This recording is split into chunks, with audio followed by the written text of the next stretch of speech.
I'm watching like what's happening on your face, and you can see the eyes moving, and you can see like facial expressions. It's wild. And then you can see kind of like a relief, and that's when you're like, all right, stop. And then you like talk about like what happened, or you don't have to. Can I just be like, you could. That'd be like going to Taco Bell and just a taco. I'm not eating it.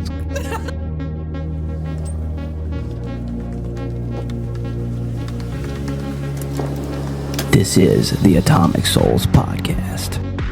the heart rate's like 130. So, what are your thoughts on meditation to help the heart rate?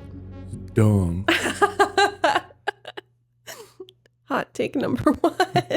I mean, if we're meditating in a ice cold room, yeah, it's great. Which is actually a DBT thing where you have to like get into like cold water on your face or like a cold shower. It triggers a dive reaction. Your body thinks you're underwater at like a certain depth, that it slows your heart rate down. How's that relaxing? It's not. It slows your heart rate down. Usually your heart rate slows down when you're relaxed, not when you're stressed. And when you're dying. Well, yeah, I mean, under the ocean. So death, yeah. It triggers that. That's why you sleep better when in the cold. Your heart rate slows down. You feel calmer. Somebody thinks I'm dying. The opposite right now. You need the cold air to help you feel like you're dying. Okay. And that's how you feel better.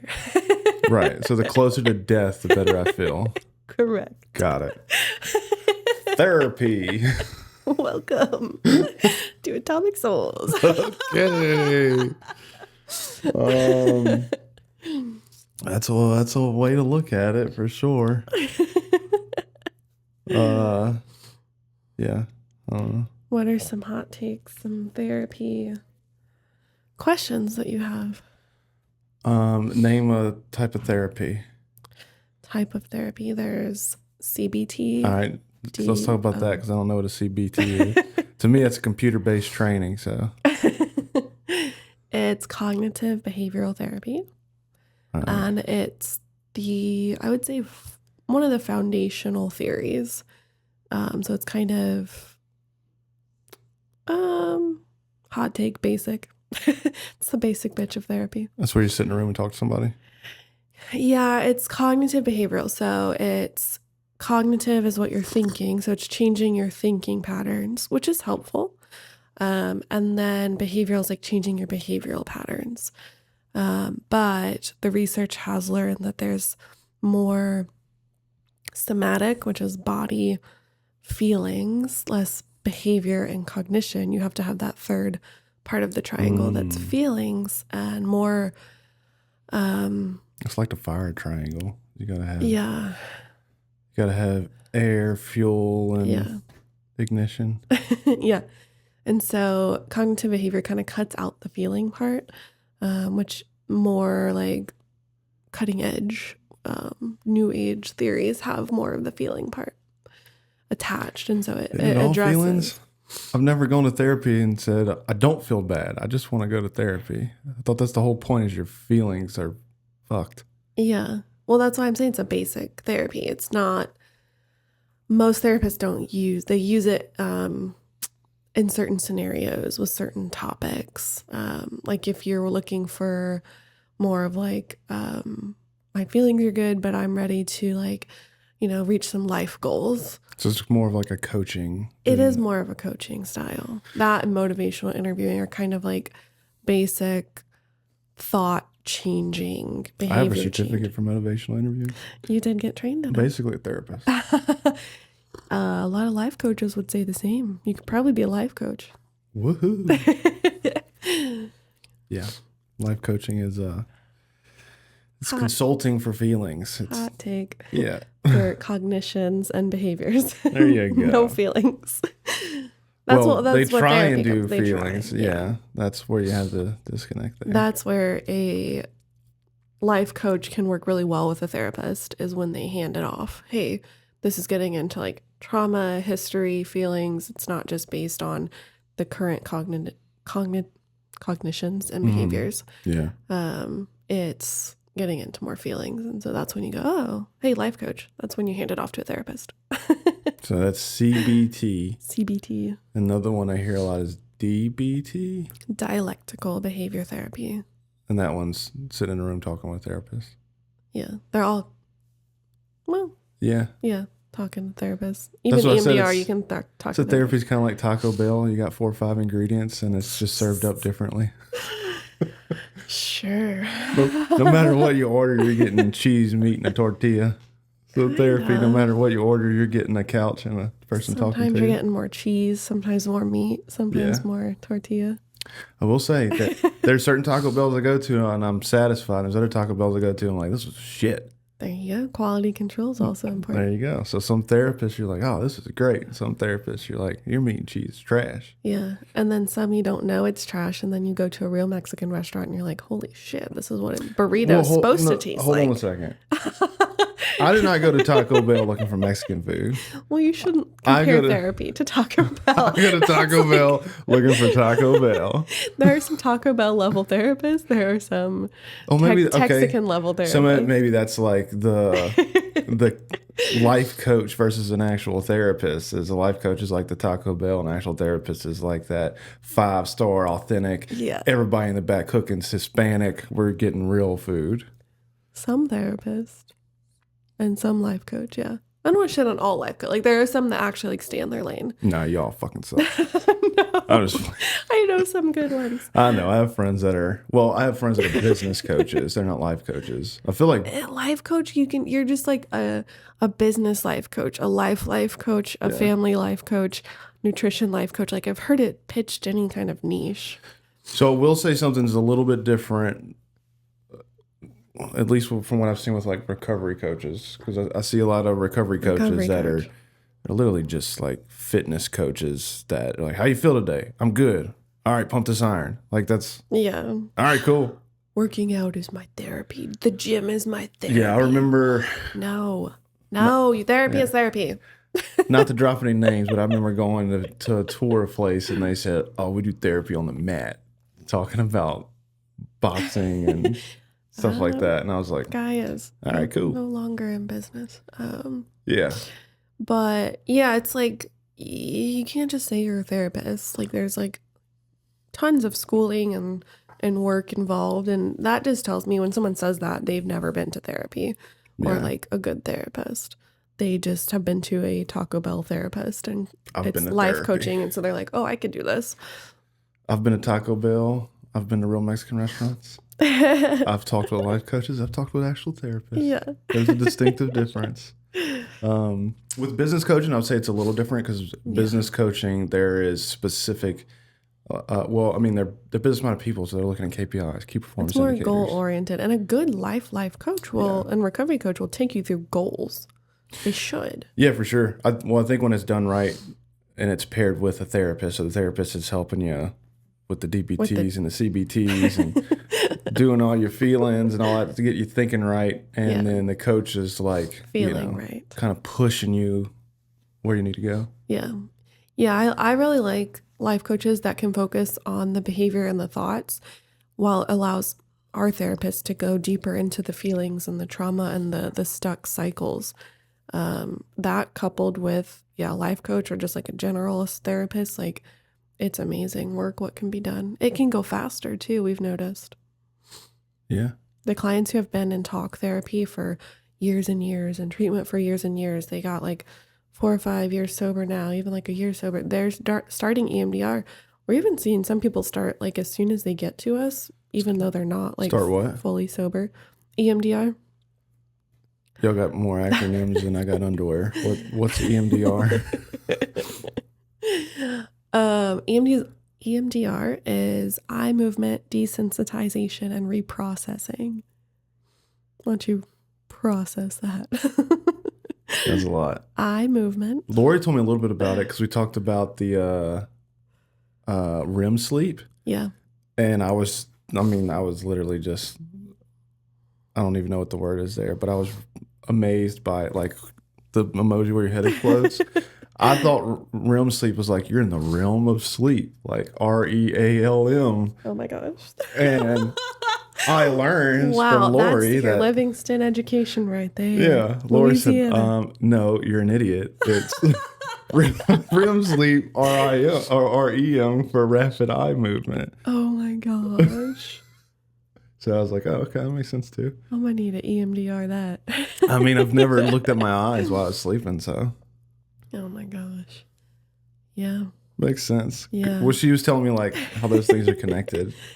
Yeah, that's why when you dream, it typically has a theme to it, and that theme can like go with themes going on in your life. And so that's your brain like going from short-term memory to long-term memory. Some things get stuck in that short-term memory cycle and just keep looping around, and that's what you have to get out with EMDR. What if I'm always dreaming about my teeth falling out or eating pancakes? I don't even really like pancakes. I'd have to look up the pancake one, but the teeth one's definitely like a perfectionist or anxiety, fear of being seen, stuff like that.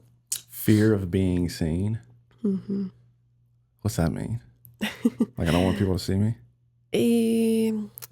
Fear of like messing up, or fear of like you feel like maybe your true self is hard to show people, and so Damn, that's pretty accurate. Yeah, look at that. Well, let's do more of this shit. Let's do more therapy. See, this is a good therapist. Yeah. All right. See, it's better than Taco Bell. Yeah, I mean, even filming this, we have you host most of the podcasts. Actually, all the podcasts with guests. We cut Mike hosting. Yeah, because I don't like being seen. And then I'm a perfectionist too. Yeah. I try to be self-aware of the perfectionism stuff because I feel like that's a huge hindrance to success, is trying to get everything perfect all the time. It's not realistic. Exactly. Yeah, you have to just do things and do them but half-assed. I'm fully aware that my natural state, when not regulated, is I gotta get it perfect. I gotta get it perfect. Yeah. Yeah, and like if you did EMDR, you would go down a pathway. So is that what the helmet was for? No, that's neurofeedback. That's different. We got a cool helmet if anybody wants to come play with it. Yeah. So eye movement, desensitization, and reprocessing. Okay. So let's say you're desensitizing your perfectionism and reprocessing old memories and emotions that are stuck in that short-term memory loop that are keeping you stuck. And so once you do the EMDR around the pathway of perfectionism, so it's a bunch of memories connected in your brain. I don't feel like I don't have a bunch of memories in general. I just don't remember shit. Well, so that's what EMDR is cool. You don't have to, like, your brain does the remembering. Once you're like, we're going down this pathway, you're going down that fucking pathway. It will bring stuff up. If you're like, oh, this one time my teacher yelled at me. Okay, we'll start there. And then it's just like, oh, like this one into my dad yelling at me. And and I didn't realize it was that intense, but my brain thought it was that intense that I had to like get stuck in this loop. Yeah, I would say it's very rare that either of my parents ever yelled at me. It was, my dad had this Which look. is subjective. My dad had this look of subjective. disappointment. Yeah. Your family's very loud too, so I think you were just like primed to like be around intensity. There's a distinct difference between being loud and yelling, though. Not for me though. So that's like not for you. For me, that's a pathway I shut down immediately. Yeah. Like the biggest thing for me when I was a kid was like my dad I knew when I disappointed him. And that killed me to being a disappointment. Yeah. And I did it often. I was good at it. I wonder where that perfectionism comes from. And my dad was just good at everything too. Like the only thing I could say that my dad was not good at was cooking inside. Like he could grill. He'd grill some shit up. But I remember him trying to make mac and cheese one time, and we were out of milk, and he just used butter instead because he's like, oh, that's kind of like milk. Oh no. And that was bad. Mom had to come save the day for sure. But other than that, he's also very confident. So as a kid, you probably didn't even know when he was like not doing things right. Maybe so. Yeah. I feel like you're the same way too. Like, I wonder if your dad struggles with perfectionism. Probably like pass that down. So. Yeah. Yeah.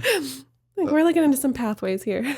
I think me and my dad, the older I get, the more I see how me and my dad are a lot alike. Yeah. I don't necessarily know if I would frame it as perfectionism, but I would say that we hyperfixate really hard on things. I think that comes from like Similar. like being ADD, ADHD, or whatever acronym you want to put on that one. High energy individual, high stimulus individual is what my psychiatrist said. Yeah. Well, we were talking about it yesterday with like Scott saying he golfs a lot, but while he's golfing, he's reading emails and taking phone calls and stuff. I'm self-aware enough to know I can't do that. Yeah. Like if I'm going golfing, we're golfing. Yeah. Like I need to Fully be in in it. an isolated environment to where I can't have distractions. Because I know I'm at my best when I allow myself to hyperfixate, but I need to be able to compartmentalize it into different time blocks. Yeah. And that's why I work really well in an office environment, because I can put my headphones on, or I can close the door, and I can focus on one thing at a time. And once that one thing's done, I go down my checklist and I do the next things. And so I'm able to turn that into a superpower to an extent by being, self-aware of it. I have to know what my ideal environment is to work in. And I know my dad's the exact same way, because I've been around my dad and he's like, shut the fuck up and get out my room. I'm working right now. He locks himself in his office. But also he'll go on, he just went on a golf trip where he's like schmoozing all these fancy people and stuff. Yeah. And he's fantastic at that. But that has to be what his focus is. He can't do that and do 5 other things at the same time. Right. Yeah.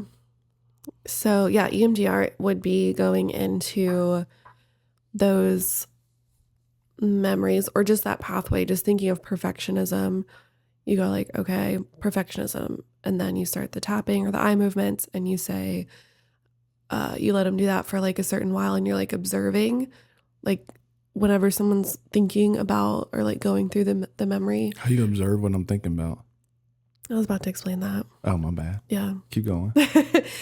I'm watching like what's happening on your face, and you can see the eyes moving, and you can see like facial expressions. It's wild. And then you can see kind of like a relief, and that's when you're like, all right, stop. And then you like talk about like what happened, or you don't have to. Can I just be like, oh. You could. That'd be like going to Taco Bell and just a taco, not eating it.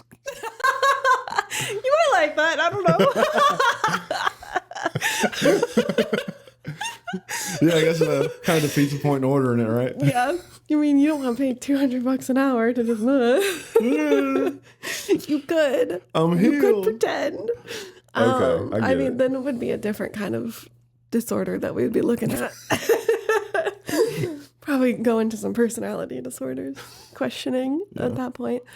But like at the same time, like you could do that. I don't know why you would do that. Yeah. Anyways, so let's say you don't do that and you're actually doing the thing. I'm doing the thing. And so the next thing, and this is like the very watered down version of this process. The next thing is like, what did you notice? And so that's kind of like the joke around EMDR is like, what'd you notice? And so then you just say like overall theme, or like you saw a certain whatever. So let's say, oh, I noticed my dad was getting disappointed in me. And you go with that. And how do you get into that state though of like going through this stuff? It's the eye movements. So you're doing this at a certain like, there's like faster and slower rates that like get the brain going. So it's like hypnotism? It's closely related to actually hypnotherapy. You can still get trained in hypnotherapy. Really? Yeah. It's less controlled than EMDR. I feel like EMDR is a little more controlled. Because anyone can actually get trained. A life coach can get trained in hypnotherapy, which is wild. Mm-hmm. But EMDR is more controlled. So you're doing the eye movements, either going back and forth. Some people like to tap their legs. Some people do. It's called the butterfly tap. I'll show you. This. Or you do this. Sorry. Just throwing up gang signs? Yeah. EMDR. My gang is EMDR. So that's the butterfly tap. There's also a light bar you can get that has a light that goes back and forth. Okay. There's buzzers you can get. It's engaging the two sides of the brain. So that's when the eye movements are going back and forth. You're just we do EMDR though, right? Mm-hmm. How do we do it? Eye movements. Alex has buzzers. I'm about to buy buzzers that they can check out and use. You just look at the buzzer? The buzzers are in your hand, so you don't have to do the tapping or the eye movements. Or you can do multiple things at one time if you're like really stuck. But the buzzers, like, it's like a jolt. So it's like jolting your, like, each side of your body, and each side of your body being engaged engages the opposite side of the brain. And so you have to, that's the whole point, is you want both sides of the body engaged. Okay. Yeah. And so you're either, whatever it works for you. Some people it's tapping, some people it's eye movement, some people it's buzzers, light bars. Is this like, what would be the scenario in which you would want to do EMDR, or it would be like suggested or something? We do it for a lot of things. Mostly trauma is what it's mostly for, because that's the biggest thing that you're gonna get stuck in per se. Because like it's really releasing the emotions attached to memories that you know you have or might not know are attached to a certain feeling pathway. And so if you're going down like the perfectionism path, okay, that's a disappointment. Okay, the I am statement is I am not good enough. Right. And so you're trying to get to and eventually you go into flipping it. Sure. And you go into, that's the goals. Once you start to see them flipping it, oh, like, actually, I am good enough. Actually, I am good at my job. Oh, yeah, that was just like my dad doing his best to like help me be a better person. You start to hear that language flipping. And that's when you know it's like, all right, we're getting rid of this like old shit. And then like, yeah, if your dad looks at you disappointed, it doesn't affect you anymore. Because I had that happen with a therapist, that an old boss. I did EMDR. And I had to sit next to this person, had no emotions. And I was like, it was blowing my mind. I was like, I got to tell somebody about this, because it was a person that would ignite very intense emotions. And they sat by me and I was like, I have no emotions. This is wild. It was mind blowing. Yeah. To be like that emotionally detached from. So is this something that you could do like a la carte, I guess? Like if somebody came in there like, I want to do EMDR therapy, or is it something that you're doing, I guess, like one of the other 15 acronyms, and then you kind of decide through that process, hey, I think EMDR would be applicable for your scenario? Yeah, so some clients come in, they're like, this is what I want, this is what I need, but we always do an assessment, a biopsychosocial assessment. Yeah, I would think in general they're wrong when they say this is what I need, because if they were good at that, they wouldn't be coming in for therapy to start with. Yeah, it's usually like, oh, I watched a TikTok, or a different therapist sent me to you because of your specialty with like addiction and trauma. Gotcha. Or like my therapist is only a generalist and I need EMDR specifically. And so they have that balance already. Or their therapist is scared to diagnose them with substance use, so they just send them completely to us. So it's really depends. So what you'll do is create the assessment. You go through the assessments. There's a bunch of assessments. We do about like 6 to 10, depending on your complexity, and then we make a treatment plan. And so EMDR might be in that treatment plan for certain topics, but it's not the only thing. Like CBT is helpful for like anxiety, and can be helpful for depression on like a lower level, Sure. or like goals. And then DBT, which we do a lot of like EMDR and DBT, like kind of balancing, because we have a lot of complex clients. So we'll deep dive into the trauma, and then the next week we'll stabilize using DBT and EMDR skills that are more focused on coping and stabilizing. So like a lot of people, yes, like you have a car accident. We've had like someone got hit by a car, and within 4 sessions, the kiddo was back on their bike and not having any trauma. That's pretty cool. Nightmares. It was wild. And that was in a different language. We had to translate. That's a crazy story. I feel like this would be really significant for like PTSD stuff. It's mostly for PTSD. Oh, it is? Yeah. Okay. Yeah, so any like traumatic stuff. So like we have a personal injury lawyer, Trey, who sends us injury clients. And so we'll do it. That's usually like 8 sessions. That's pretty average for that, for like someone who was in a car accident or got bit by a dog or fell. Is there ever the case where it doesn't work for somebody? The complex, so yes, a couple things. Complex trauma usually takes a really long time. Like I've had clients I've done EMDR with for 2 to 3 years at this point. And then also there's disassociation. And so if you're disassociating, that's one of the assessments. If you're too high, you're not supposed to do EMDR. What's disassociating me? You are, when you like daydream. Do you ever daydream, like where you're like not in your physical like moment? You're just like thinking in your head and you're like in a different world and scenario. Yeah, majority of my life is that. We should take the disassociating test. I mean, I would describe, like, other than when I'm intimately in a task, like when I'm physically doing something that I'm kind of zoned in, I can't think about anything else. Yeah. But the in-between moments, like if I'm driving home or if like we're doing, family time stuff, not that I'm disassociated from it, but there's a lot of times where I feel like I'm watching it in third person. Yeah. That's disassociation. Okay. Well, yeah, that's a daily thing for me. Yeah. I tell people like you're bad? looking for the you're looking for the daydream state. Like that's the kind of vibe you want to be in when you're doing EMDR. I'm great with that. It's a protective mechanism. I'm not gonna say it's good or bad. It like protects you from being in the moment or feeling. I wouldn't describe it as that for me. Maybe I'm misconnecting things. So I feel like that is where I'm in like a creative state, kind of. Yeah. Where I'm be that too. I'm almost having like an outside assessment of life as a whole for myself, and then like where do I want to go from here, kind of thing. So that's where I would bring in the DBT skills, because DBT is dialectical behavior. Dialectical means two things can exist at one time, and it's the balance of logical mind and emotional. I do think that's the case. Yeah, and so you're more in logical, and so we all tend to tip the balance one way or the other. It can flip quick too, because it can get dark, or it can be good. Yeah, and so the balance, the goal for our treatment style is we want people to find the balance between being in logical mind and being in feeling mind, and that's called wise mind. So everything we do is like based on that. So like EMDR, you're gonna like.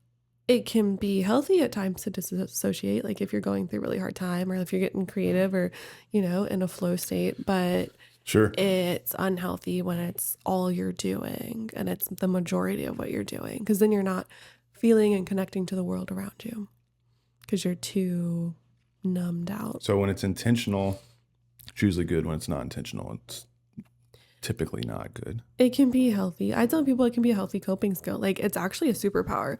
Like people that can disassociate, like you can do, like they've usually been through a lot of trauma and they're usually really good survivors and can do a lot and like get a lot done and like do really hard work because they can just like disassociate from life. Maybe that's turn their emotions off basically.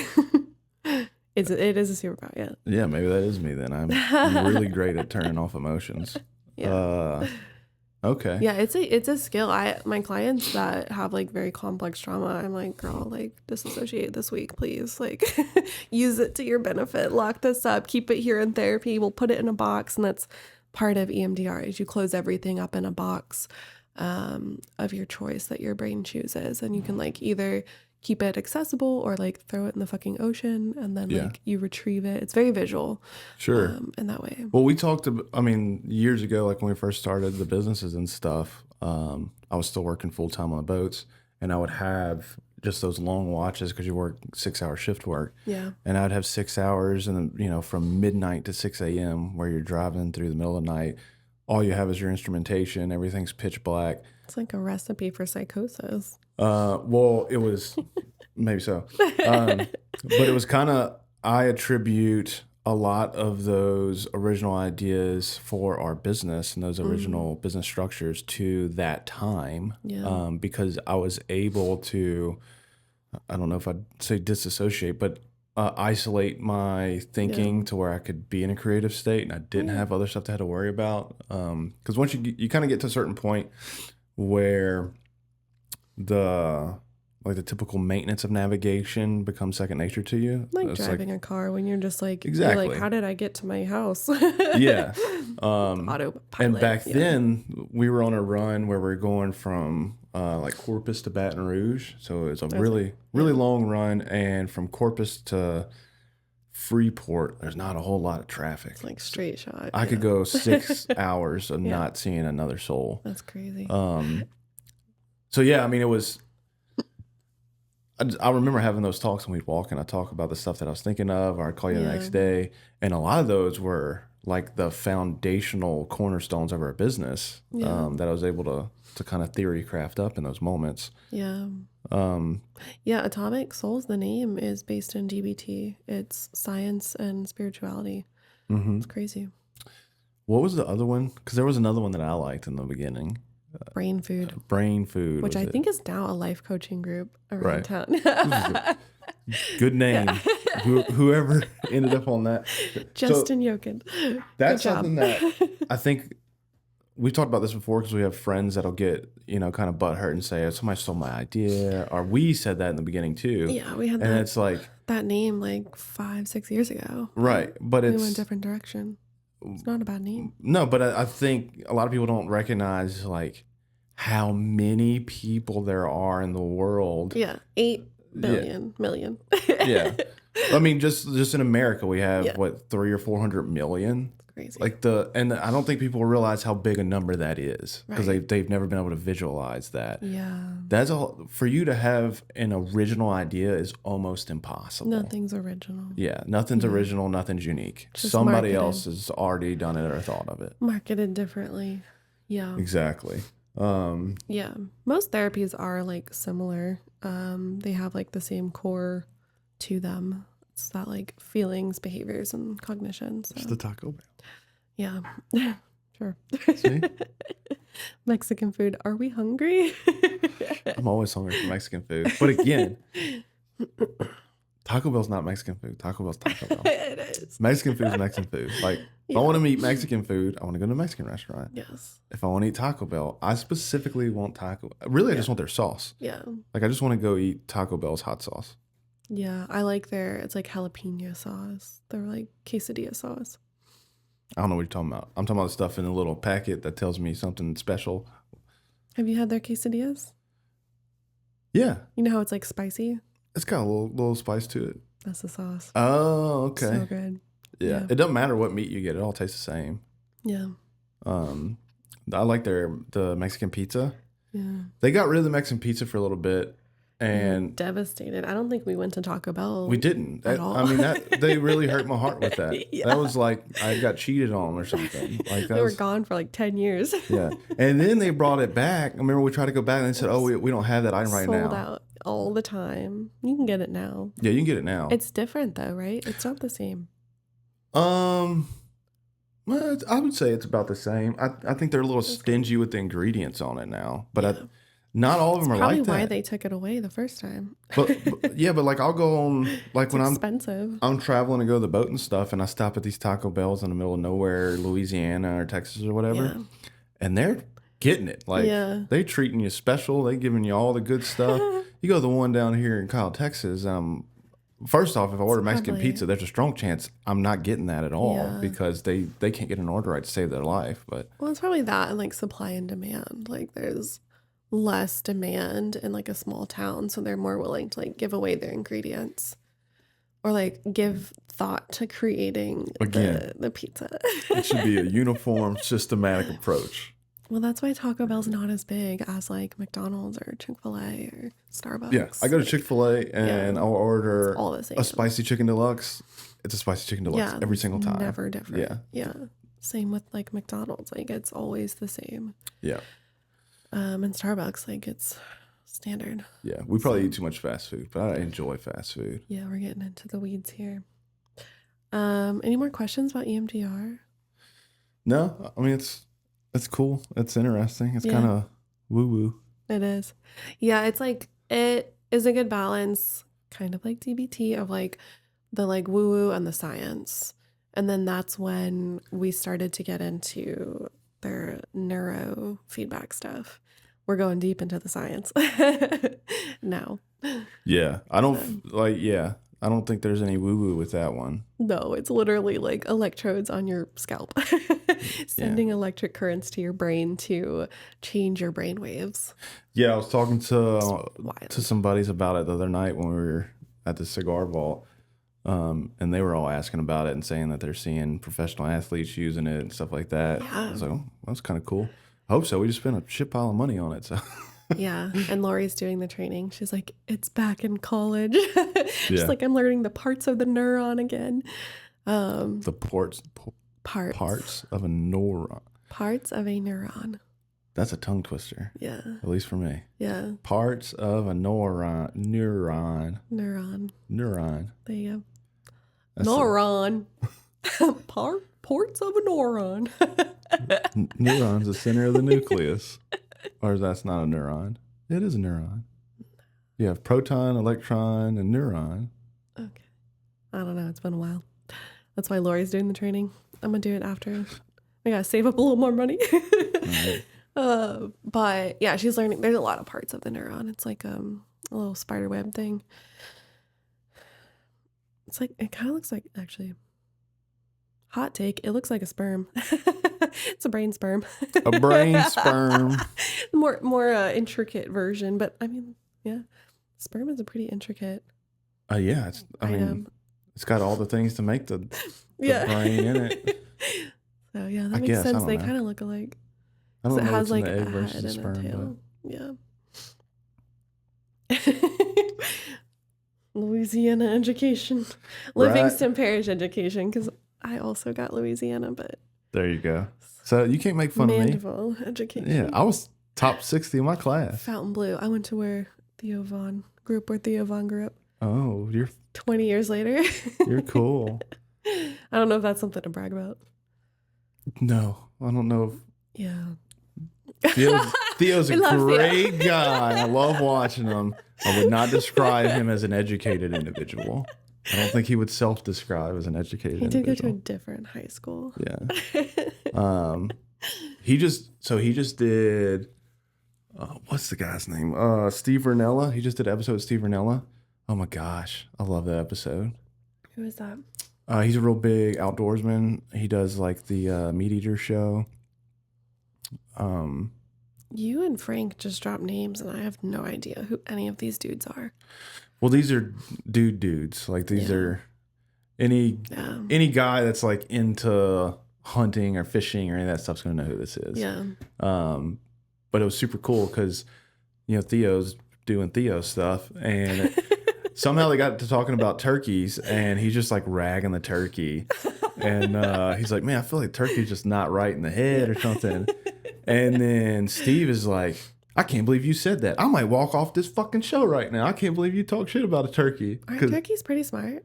Turkeys are very smart, and they have really good senses. Their eyesight is insanity.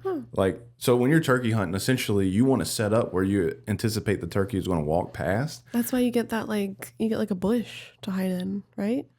Sometimes I guess it depends on where you're hunting at. So like down in South Louisiana, you're usually not going to be in a blind.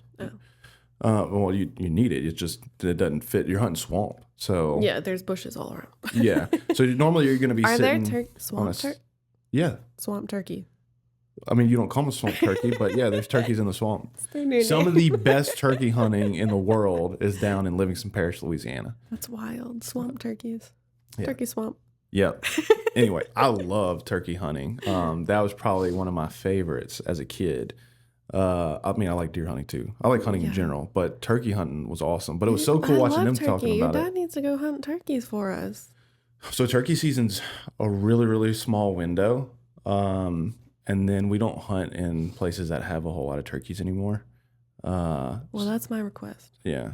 Wayne Stein, I need a turkey. Swamp turkey. Yeah. Rachel wants a swamp turkey. We gotta go get a turkey. Anyway, let me finish my story. Okay, so he's getting on to Theo about talking shit about turkeys and stuff. And he was making really good points because a lot of people think of turkeys as like a dumb animal because they don't look... They're promoted as dumb animals for Thanksgiving. So again, what makes turkeys so amazing is that they can thrive pretty much anywhere, right? I wouldn't think they'd be in a swamp. That was a natural habitat for them. Are they swimming around? No, they're a bird. They're flying around. A duck's a bird. It swims. Yeah. A turkey is not a water bird. It's not a waterfowl. But they look really awkward when they fly. They're not meant to be flying long distances. They fly just to like get in a tree and go to bed. Like a chicken. Yeah. Different than a chicken's been domesticated and bred into being what a chicken is today. But I mean, I would say they're similar to a rooster, or in like they got the big talons and stuff, and turkey will mess you up if it gets a hold of you. Yeah. Yeah, I've seen them chase people. Yeah. Anyway, it was funny though, because he's a huge turkey hunter. I mean, absolutely loves turkeys. And then he's like, man, if you said something bad about my kids, I'd be like, I could see that. Not turkey though. I can't believe you talk shit about turkey. It was just so cool to watch. That's funny.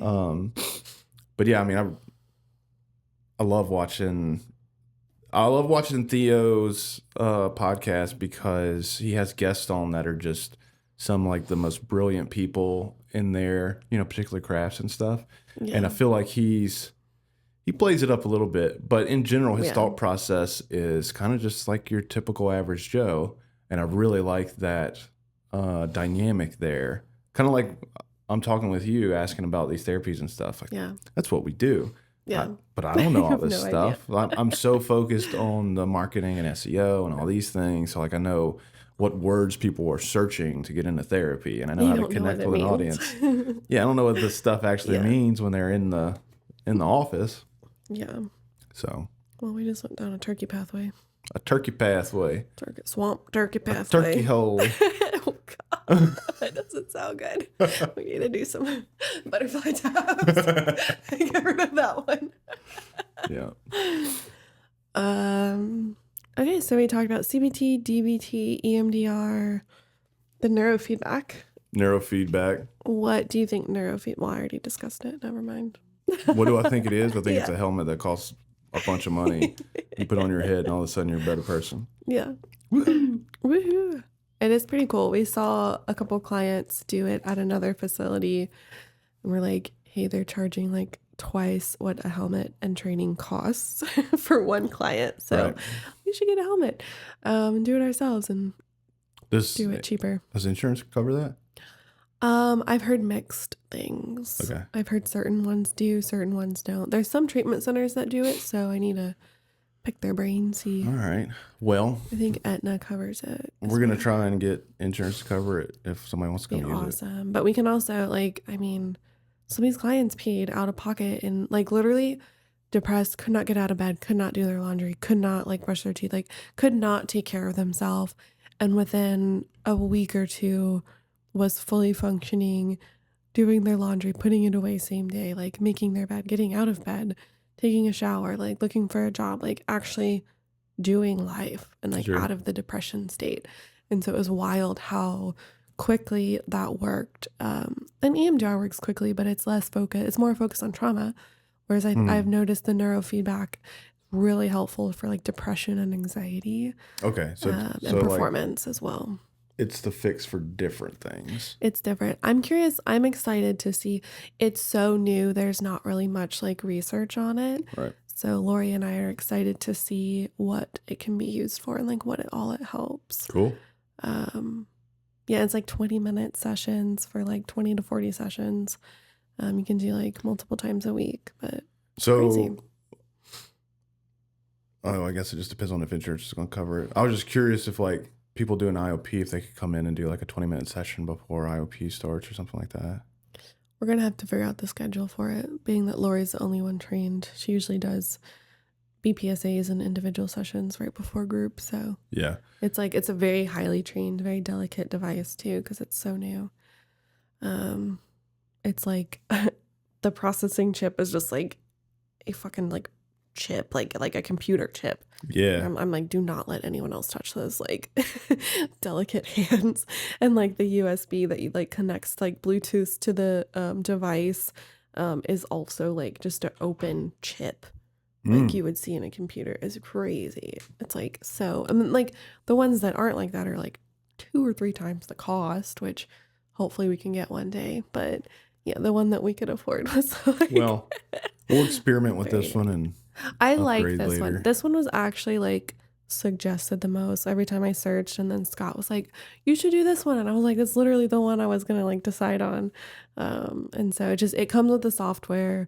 The hardware is pretty user friendly, so sure, it's just very delicate. But yeah, I'm excited to see what we can use it for. Definitely people who just aren't functioning and just like in a depression hole and like maybe don't want to do meds or the meds aren't working. This can be like an extra boost of energy to your brain. Yeah. Well, I think, or it can calm down your brain too. It does. Yeah. I was going to say meds, and at least in I know we have a lot of mental health clients too, but in the addiction world, that's kind of a touchy subject with medication assisted treatment.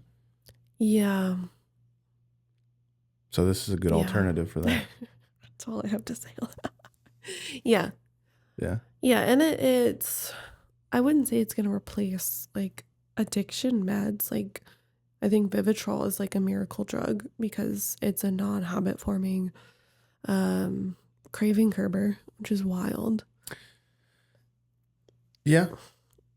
I've seen it. It's crazy. No, I'm not saying. I'm very skeptical of all medications myself because I mean, at one time, Oxy was a non-habit forming drug too, right? So, but it's not. It's non-narcotic. It's definitely not narcotic. But like Suboxone and stuff, like methadone. Like I've seen more people successful in methadone than Suboxone because of the system that you have to get it. It's like less abusable. Yeah. It's crazy. Yeah, I'm not saying I'm against any of it. Yeah. I get really skeptical of those things. Now we can talk hot take ketamine. Fuck that shit. Shit's not working. You're not fucking microdosing it if Joe from your networking group is selling it to you. I don't think It's wild. That's my hot take right there. I don't think microdosing is a thing.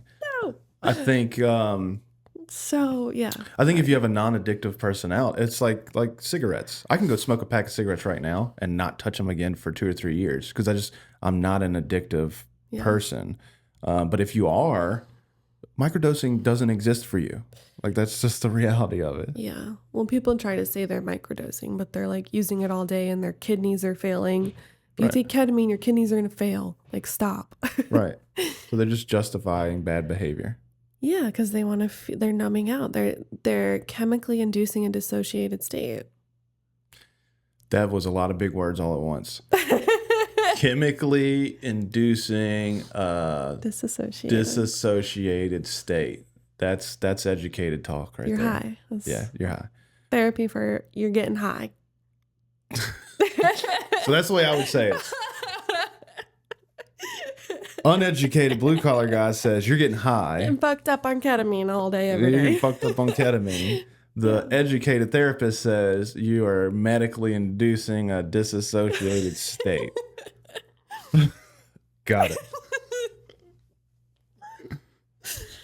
Anyways, the research behind ketamine is you take it with therapy. Like this is like the research. I thought the research was your horse hurt his leg, so you give him ketamine. Originally, yes. Bring him to the vet.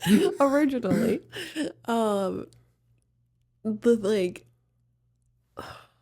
The research for humans is medically inducing a K-hole so you can, but not too far into it that you can get into K-hole. It's getting out. They figured out how to get insurance to pay for it, so they said, "Hey, we're going to start selling this." Wild, yeah. That's what it is. Medically induced K-hole to like take off the edge so you can do trauma work. But they're giving it to people to take home. You're not doing trauma work at home. Yeah. You're just shooting up the nose spray. You're popping the pill to numb out. Like that's not helping. And if you're not feeling, like it goes against EMDR. EMDR is feel, release, desensitize, reprocess. Mm-hmm. Ketamine is get high and talk about it and like experience it all over again. Right. And what's there's no closeout. You just sit there until you're not high again. Like you're what's like the other not one high. with the shamans? Everybody was doing it in Cali when we went over there. Brain. What is it? Warma Schwarma or some shit. The tea. The medicine is what they call it. I can't remember what is it. My brain's Hashkawashka? Ayahuasca. That was it. Hashkawashka. I knew it was some crazy name like that. That's kind of the same thing to me too. Yeah, and actually, if you look at the history of ayahuasca, the shaman took it and gave you the visions that they had. You don't take it. So they're actually like appropriating ayahuasca ceremonies. Sure. You're not supposed to take it. The shaman is supposed to take it. Well, you're becoming the shaman. There's a shaman in all of us. Jesus Everyone gets a trophy. But that's not the point of it. You're not supposed to experience it. But I have had clients that have done it here and there about once or twice a year and had good experience. But we also at the same time were doing EMDR, and we were like, hey, go into it with this intention. And they had the experience. But it's similar to ketamine, yeah. I'm not saying insurance just doesn't cover it yet. Yeah. Again, that's exactly what I was saying. I think less regulated. I think the only reason you see ketamine in a therapeutic environment is because somebody figured out how to get insurance to pay for it. Yeah, good job, psychiatrist. Yeah. In my opinion, I don't think you should do any of those if you're battling addiction, but that's just my opinion. Well, that's the other part. So psychiatrists, I know, addiction psychiatrists specifically, they'll tell you the research is with non-addicts. It's not with addicts. There's no research yet about addicts taking ketamine, and like our clinical experience, like people that use it, not to be like super fucking morbid, relapse and die, literally. Yeah. I've seen that. I'm gonna go there. That's what I've seen. It's a drug. It's just another high. Yeah. They use ketamine, they use up their take home, and then they go score dope. Like it's just, that's the pattern. It's the same people like when they smoke weed and they say, well, weed's not an addictive substance, so this is different. Well, you do it all day long and you don't have any success in your life. Oh. I don't feel withdrawals because you're doing it all the time. Right. If you never come down, you're not going to feel withdrawals. Exactly. How do you define an addiction? Just because you're not shooting up heroin doesn't mean it's not still an addictive drug. If I'm on my phone constantly and not paying attention to life, then you're going to say I'm addicted to my phone. Yeah. It's that medically induced disassociation thing, or whatever you said a second ago. And it's socially acceptable. Socially acceptable high. Yeah. Well, like you said earlier, people are utilizing ketamine saying, oh, it's helping take the edge off of the stress. Yeah. Alcohol does that as well. Alcohol, weed. Yeah, weed does that. Kratom, everything. Yeah, all of these things do that. Yeah, you know what all these things are called? Dope. Drugs. Those are drugs. Just because somebody told you it's okay doesn't mean it's not a drug. Cocaine's natural. Okay. Yeah. Cool. Poison ivy's natural too. You can rub it all over your body. Right. And don't feel good. It's wild. The excuses that people come up with. And we specialize that. I'll have therapists that will refer to us because they're like, I want to diagnose my client, but I'm not well versed enough in addiction, and they're giving me all these reasons and justifications. Sure.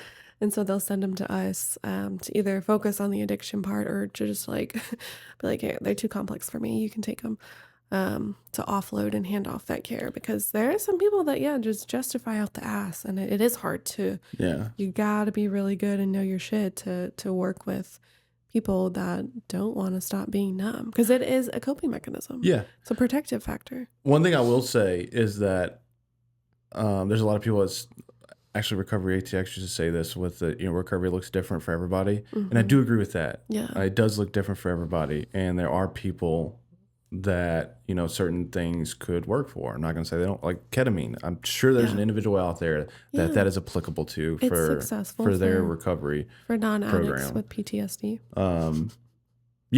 But I wouldn't do it. I would say in general, you have to look at the larger majority. It's usually just not gonna be a fit. Yeah. There's not enough research. There's like facilities that are like ketamine facilities, and psilocybin is the other one, and kratom and all this stuff, and ayahuasca, and it's like you're all just getting high and like justifying it. Kratom is big right now. I mean, I don't all I look at in marketing is what people are searching and how we're connecting with an audience. And Kratom is skyrocketing as far as search results. It's the new like Delta 8. Like, how like THC was like, oh, we can sell it in gas stations if we change the chemical. Kratom is it's the opiate version of that. And so you get it at gas station. And so like all these kiddos, and it's like marketed to children basically in like bright colored bottles. The same as Delta 8. So. That is something that I would say people should be very cautious of. Yeah, it's literally opiates. Yeah. It's a different form, but it's the same withdrawal, maybe worse sometimes. Yeah, because I can tell you in the marketing data anyway, people are not searching Kratom saying, oh, this is great, how can I get more? They're searching saying, I fucked up. I need treatment. I can't stop Kratom. So Going into withdrawals. I can tell you, again, from a marketing perspective, if I am targeting that to get people into treatment, it means people are needing treatment after utilizing it. So, Kratom is the new epidemic, and then Nitrous is tailing along really quickly with that. And that's actually the hardest clients we've ever worked with my entire career. Nitrous? Which is weird, yeah, because it's such a short high. This is like whippets, right? Yeah. Yeah. And they'll get these like cans. I saw a canister, a picture of one, the size of like a lawn chair, like bag, a nitrous can, that big. Yeah. And they're just, it's got like a, I don't know what you would call it. Yeah. A thing that you just suck off of. And you suck off the nitrous? Yeah. And you're just hitting it constantly. It's crazy. A nitrous BJ. Yeah. It's crazy. And they're just sitting that, and there's like people with like canisters, like their car full of canisters. I've heard will pick up people to take to detox, and like you don't really detox, you can't detox off this. And so it's just like it's crazy. And it does brain damage. It does like massive spine damage. Yeah. Like there's like class action lawsuits right now. I've had clients that are part of them, and their family's trying to help them get sober, and they don't care that like their spine is like deteriorating in their brain. And it's that one needs to be studied. That needs to be studied more. And I'd love to see. How would you stop it though? Like, how would you? I don't know how you regulate that. It's so hard. Nitrogen is a really important thing too. I think there needs to be it for so much stuff. And it's so easily to get like access to. Yeah. And yeah, I don't think there's enough research on what like it's hitting in the brain and the body to like be so addictive. Like I think it's like still kind of a mystery. Like I would love to get a nitrous client in here on the neurofeedback thing and see what their brain waves look like compared to like off. Yeah, or like hugely out of whack. I'm just like so curious because it's so, those are the hardest clients to get to like buy into recovery. It's really wild.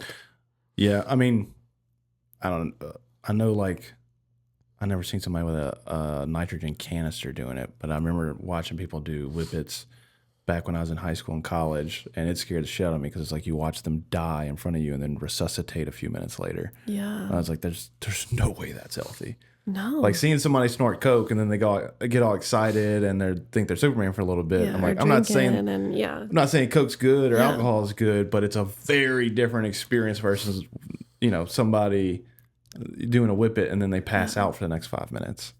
That's what they want. It's like opiates. That's what they want. It's just shorter, a very short high, and you're just constantly like hitting it. It's crazy. Yeah. That one needs to be studied more because I think part of it is like there's like process addictions, which is like sex, gambling, spending, shopping, whatever. Well, I know nitrogen. I think that's a huge part of it too. So nitrogen removes oxygen from wherever it's at too. Yeah. So I wonder if that's a big part, is it's removing the oxygen from your brain. That's why you get that, I wouldn't call it a feeling of euphoria, but that taking the edge off ultimately. Yeah, because you're like shutting your brain off. You're killing your brain. You're literally killing your brain cells because you're alleviating them of oxygen. Because we use it on the boats to purge air from places. So we do a lot of products that are reactive with oxygen. Yeah. Well, the way you keep them from touching atmospheric air is you do a nitrogen pad. The nitrogen pad keeps all atmospheric air out of the area. That's wild. Yeah, I think there needs to be more studies on like why the body would be addicted to no air. It's wild. I wouldn't say that you're addicted to the no air. You're probably addicted to that feeling. Yeah. And it might be that you're putting your body into shock. You're addicted to the feeling of shock. Yeah. Like if you get hurt real bad, you cut yourself or something. It happens a lot, again, on the boats where somebody will get hurt really bad and they don't feel anything. The like adrenaline rush, yeah. Yeah, a lot of times you don't even realize you're the one bleeding. Somebody else notices that you're bleeding. Yeah. And it's your body's like, it's the adrenaline, your body goes into shock. That's those types of things. The wall is falling apart again. Insane. Yeah, there's not much research out there, but I definitely need to look into that more and see what is it hitting? Is it adrenaline? Like, yeah. If you do nitrous, come to our facility so I can pick your brain. Come talk to us about Do nitrous. some research. We'll hook you up to the EEG. Yeah. Get some neurofeedback going. I think that would be a fun guest to have. Maybe not somebody that's actively using nitrous, but maybe They somebody come that's... in with their canister. Yeah. Just... Please don't come in with your canister. But if you have a history of it, that would be fun to talk about. Yeah. Yeah, it's becoming more popular, so maybe there's more people that do it. I don't see that one as much, but it might also be the case that... It's up and coming. Yeah. It's, people are doing it at, like, festivals a lot. They'll just bring their, like, fucking lawn chair bag of nitrous and hit it. Yeah. Or it's a very isolated drug too. Like it's yeah. They'll just be like in their car, like doing what, but like we'll have clients that like leave AMA and they're like immediately hitting nitrous, and then we find them like a day later and there's like 50 canisters. Like, right. It's crazy. What time's BNI start? Oh shit, I gotta go. Yeah, that's what I All figured. right. Good talk. Good hot takes. Great talk.